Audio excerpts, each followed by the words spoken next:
Vamos lá. Preparem-se para ver uma versão da história do Harry Potter como, olha, pouca gente viu. Hoje a gente vai analisar exatamente aquele momento em que a corda arrebenta. Sabe? O primeiro capítulo, que é crucial, da fanfic His Name is Riddle. Ele não só reimagina a jornada do herói, mas explora o que acontece quando esse herói decide que simplesmente já sofreu o bastante. E essa frase aqui já joga a gente direto no olho do furacão da dor do Harry. Pensa só, faz apenas 9 dias que o padrinho dele, o Sirius Black, morreu. Esse não é o menino que sobreviveu que a gente conhece, não. É só uma casca do que ele foi, assombrado pela perda e, sabe, completamente à deriva. Então onde é que a gente encontra nosso herói? De volta ao número 4 da Rua dos Alfeneiros. Mas a casa é menos um lar e mais uma prisão. Uma prisão da própria dor dele. O luto já nem é mais ativo, virou uma espécie de paralisia. O Harry não está vivendo, ele está apenas existindo. A mente dele está presa num looping. Um looping terrível. A imagem do Sirius sumindo no véu, a fúria dele totalmente impotente contra a Bellatrix, tentando usar a maldição da tortura e falhando.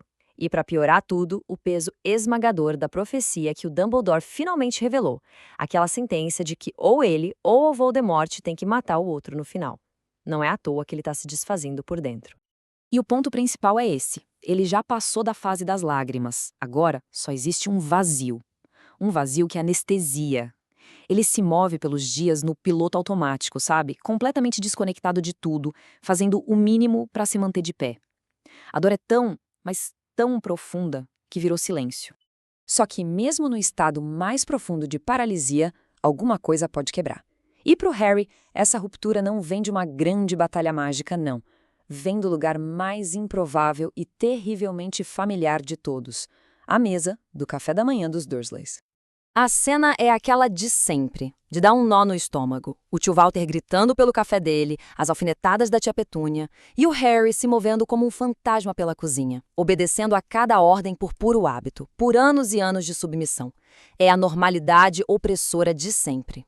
E então essa rotina se estilhaça, uma rasteira cruel, infantil do Duda. O bule de café voa, o líquido fervendo cai bem em cima do Walter. A reação é imediata e brutal, um tapão de mão aberta que joga o Harry no chão, seguido por um chute nas costelas. Em segundos, tudo vira um caos violento. E enquanto o Walter grita isso, a injustiça da situação toda atinge o Harry com mais força do que qualquer golpe. O Duda, que é o verdadeiro culpado, tá ali, seguro. E o Harry, como sempre, é o alvo de toda a raiva. De novo, ele é o único punido. Mas olha, não é a dor física que finalmente quebra ele. É o que ele vê quando olha para cima, do chão. O sorriso no rosto do Duda. Aquele sorriso satisfeito, cruel, sem pingo de remorso. Esse sorriso... esse sorriso é a faísca que acende o pavio. Naquele sorriso, o Harry vê a mesmíssima crueldade que ele viu nos rostos dos Comensais da Morte, os seguidores mais sádicos do Voldemort. É uma revelação terrível. O mal não é só sobre magia das trevas e poder. Ele pode ser tão comum quanto um valentão numa cozinha, se divertindo com o sofrimento de outra pessoa. Para ele, naquele momento, não existe diferença nenhuma.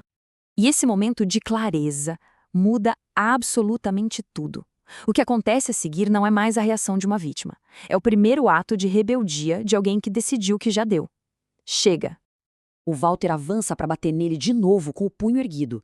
Mas dessa vez, uma mão se levanta e, pá! Segura o punho dele no ar. E aí, o Harry fala a única palavra que ele nunca ousou dizer naquela casa. Uma palavra carregada com o peso de uma vida inteira de abuso. Não. Com a força de 16 anos de desprezo, de raiva guardada, o Harry se levanta. Ele não só para o ataque, ele empurra o tio, aquele homem enorme, para trás, fazendo ele tropeçar. Pela primeira vez na vida, ele quebra fisicamente o ciclo de abuso. Daqui para frente, as ações do Harry não são mais movidas pelo medo. Não mesmo. Agora é uma determinação fria, inabalável. Ele não está fugindo apavorado. Ele está indo embora, por escolha própria.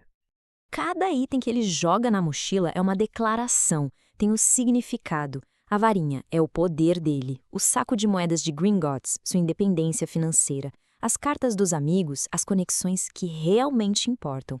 E o ato final de quebrar a janela para libertar Edwiges é um espelho da própria libertação dele. Quando o tio ameaça ele, falando para nunca mais voltar, a resposta do Harry vem do fundo da alma.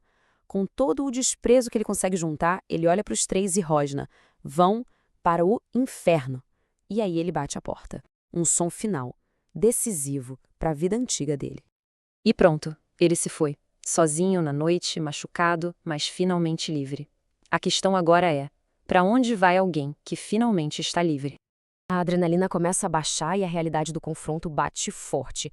A língua sangrando, um olho que já começa a inchar e ficar roxo, e uma dor aguda do lado do corpo a cada vez que ele respira.